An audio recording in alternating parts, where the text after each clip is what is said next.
Hi friends, இன்னைக்கு four runner அப்படின்ற வார்த்தைக்கு தமிழில் என்ன சொல்லுவாங்கன்னு பார்க்கலாம்.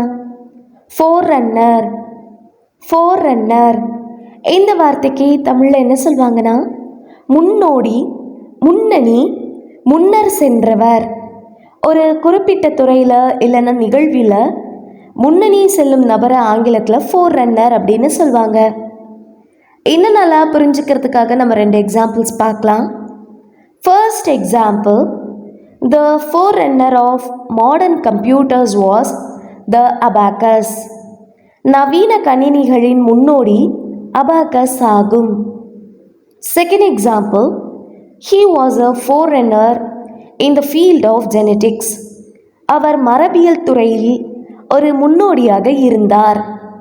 இன்னொரு வீடியோவில் நம்ம ஃபோர் ரன்னர் அப்படின்ற வார்த்தைக்கு இப்போ தமிழில் பார்த்த மாதிரி வேற ஒரு ஆங்கில வார்த்தைக்கு தமிழில் என்னன்னு பார்க்கலாம். அது வரைக்கும் பை.